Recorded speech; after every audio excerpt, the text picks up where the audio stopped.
Hello my dear friends, তোমাদের সকলকে অনেক শুভেচ্ছা অভিনন্দন জানিয়ে শুরু করছি আয়তক্ষেত্রের ক্ষেত্রফল ও পরিসীমা সংক্রান্ত অঙ্কগুলোর দ্বিতীয় পর্বের ক্লাস। তুমি যে ধরনেরই কম্পিটিটিভ এক্সাম দাও না কেন, সেটা হতে পারে এসএসসি, রেল, ডব্লিউবিসিএস, এমটিএস, এমনকি টেটের মতো পরীক্ষায় এই অধ্যায় থেকে একটি বা দুটি প্রশ্ন এসে থাকে। সুতরাং তোমার জন্য আজকের এই ক্লাসটি খুব গুরুত্বপূর্ণ হতে চলেছে।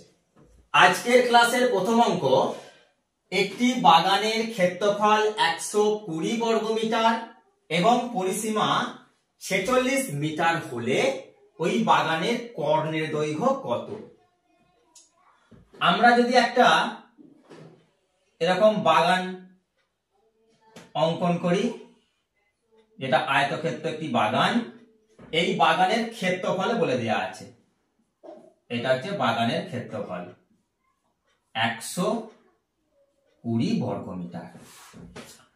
আমরা বাগানের যদি দৈর্ঘ্য এবং প্রস্থটাকে এ এবং বি ধরি, তাহলে বাগানের ক্ষেত্রফল হবে দৈর্ঘ্য গুণ প্রস্থ সমান এ গুণ বি। তাহলে বাগানের ক্ষেত্রফল এ গুণ বি অর্থাৎ এ বি সমান 120 বর্গমিটার। আর বাগানের পরিসীমা দেয়া আছে 2 ইন্টু দৈর্ঘ্য হচ্ছে এ, প্রস্থ বি। 2 ইন্টু দৈর্ঘ্য প্লাস প্রস্থ সমান 46 মিটার। এখান থেকে এ প্লাস বি সমান কত হবে? 46 বাই 2 সমান 23।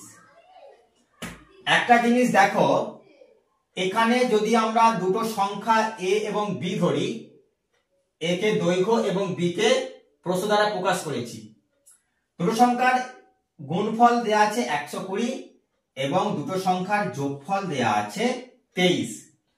তাহলে এখান থেকে আমরা খুব সহজেই এ এবং বি এর মানটা বের করতে পারবো। 120 কে এইভাবে ভেঙে নাও, 60, 2 দিয়ে 30, 2 দিয়ে 15, 3 5 15। দেখো 2 2 4 2 8, 8 গুণ 5 3 15, 8 কে 15 দিয়ে গুণ করলে 120 হয়। আবার 8 এর সঙ্গে 15 যোগ করলে কত হয়? 23 হয়। তাহলে সংখ্যা দুটো কি কি? আর সংখ্যা দুটো আমরা পেলাম, একটা সংখ্যা 15 আর একটা সংখ্যা 18। এই দুটো সংখ্যাতেই আমরা দৈর্ঘ্য এবং প্রস্থ হিসাবে ধরেছিলাম। তাহলে দৈর্ঘ্য কত? 15, প্রস্থ 8। খুব সহজেই বেরিয়ে গেল। এখন আমরা বের করব কর্ণ। এই হচ্ছে কর্ণ, এ বি সি ডি। এখন হচ্ছে এই যে আয়তক্ষেত্র, এর কর্ণ কত, এর কর্ণটা কত সেটা বের করতে হবে। এসি হলো কর্ণ, এই এসির মানটা বের করতে হবে। এখন আমরা দৈর্ঘ্য পেয়ে গেছি 15, প্রস্থ 8। এখান থেকে আমরা কর্ণ, কর্ণ বলতে যখন আমরা একটা কর্ণ ধরবো, আয়তক্ষেত্রের যেটা কর্ণ সেটাই হচ্ছে ত্রিভুজের অতিভুজ। তাহলে অতিভুজ সমান কি না, অতিভুজ সমান হচ্ছে এসি হলো কর্ণের দৈর্ঘ্য, এসি সমান √of লম্ব স্কয়ার, লম্ব কত? 15 প্লাস ভূমি কত? ভূমি হচ্ছে 8, 8 এর স্কয়ার। এসি সমান 15 15 225 যোগ 28 64 √of সমান, দুটো যোগ করলে হবে 5 4 9, 6 2 8, 2 289। রুট থেকে বেরিয়ে আসবে কত? 17। তাহলে এসি সমান কত? এই এসি কর্ণের দৈর্ঘ্য হচ্ছে 17 মিটার। নেক্সট অঙ্কটা দেখো, একটি আয়তাকার বাগানের ক্ষেত্রফল 400 বর্গমিটার এবং পরিসীমা 82 মিটার হলে বাগানটির দৈর্ঘ্য ও প্রস্থের মধ্যে পার্থক্য কত? যদি আমরা বাগানের দৈর্ঘ্য এবং প্রস্থ এ বি ধরি, তাহলে বাগানের ক্ষেত্রফল কত হবে? এ গুণ বি সমান কত? 400 বর্গমিটার। আর পরিসীমা কত? পরিসীমা হচ্ছে 2 ইন্টু এ প্লাস বি সমান কত 82 মিটার। তাহলে এ বি সমান কত হবে 82/2 সমান 41 মিটার। এখন দেখো দুটো সংখ্যার যোগফল হচ্ছে কত 41 আর দুটো সংখ্যার গুণফল হচ্ছে 400। এখান থেকে সংখ্যা দুটো আমরা বের করতে পারবো, অর্থাৎ এ এবং বি এর মান বের করতে পারবো। এ আর বি হচ্ছে দৈর্ঘ্য এবং প্রস্থ। এখন দেখো 400 কে আমরা এইভাবে ভেঙে নেব, 2 দিয়ে 200, 2 দিয়ে 100, 2 দিয়ে 50, 2 দিয়ে 25, 5 5 25।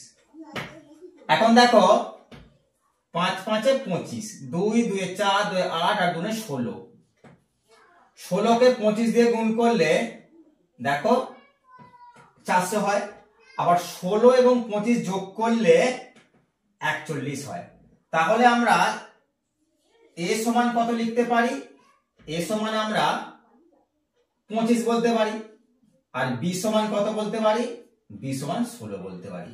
তাহলে দৈর্ঘ্য কত, দৈর্ঘ্য হলো 25 আর প্রস্থ কত 16। এদের মধ্যে পার্থক্য কত, এদের মধ্যে পার্থক্য হচ্ছে 9 মিটার, অর্থাৎ দৈর্ঘ্য প্রস্থের মধ্যে পার্থক্য 9 মিটার। পরের অঙ্কটা দেখো, খুব সুন্দর একটি অঙ্ক, প্রায় এটা পরীক্ষাতে আসে। বলছে একটি আয়তকার বাগানের দৈর্ঘ্য 4 মিটার বৃদ্ধি করলে ক্ষেত্রফল বৃদ্ধি পায় 16 বর্গমিটার, তবে আয়তকার বাগানের প্রস্থ কত। এখানে আমরা মনে করব যে আয়তকার বাগানের দৈর্ঘ্য দেয়া আছে 4 মিটার আর ক্ষেত্রফল দেয়া আছে 16 বর্গমিটার। ওই যে কত বৃদ্ধি পেয়েছে এটা আমরা ধরবো না। তাহলে বাগানের দৈর্ঘ্য কত 4 মিটার, তাহলে দৈর্ঘ্যকে যদি আমরা x ধরি আর প্রস্থ যদি y ধরি, তাহলে এদের গুণফল সমান কত, দৈর্ঘ্য গুণ প্রস্থ সমান ক্ষেত্রফল 16 বর্গমিটার দেয়া আছে। আবার দেখো দৈর্ঘ্য কত, x হচ্ছে দৈর্ঘ্য, তাহলে x সমান দেয়া আছে কত 4, 4 গুণ y সমান 16, তাহলে y সমান কত 16/4 সমান 4 মিটার। তাহলে y কে আমরা কি ধরেছি, y কে আমরা প্রস্থ ধরেছি, তাহলে y সমান 4 মিটার, অর্থাৎ আয়তকার বাগানের প্রস্থ হলো 4 মিটার।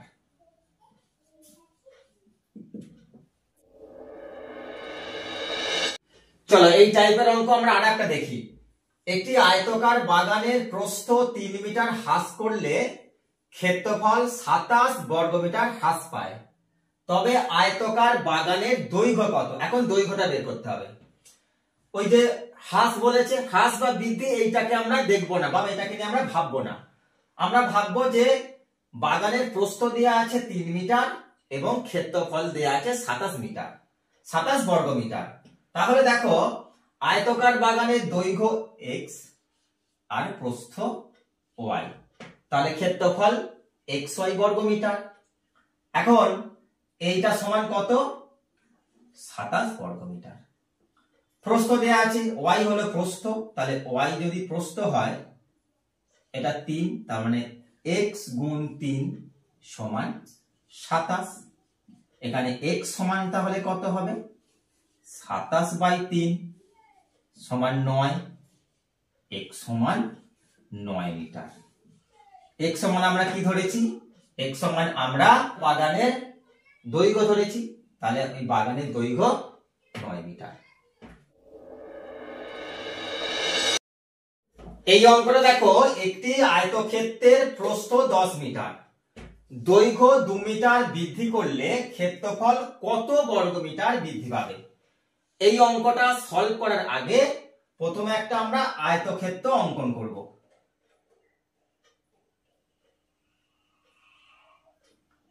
এই হলো একটি আয়তক্ষেত্র।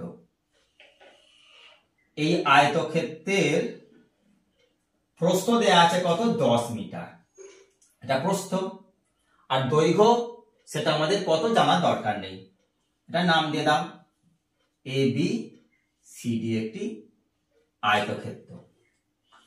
এখন বলছে এই আয়তক্ষেত্রের AB তো দৈর্ঘ্য, এই দৈর্ঘ্যটা 2 মিটার বাড়িয়ে দাও, এই 2 মিটার বেড়ে গেল।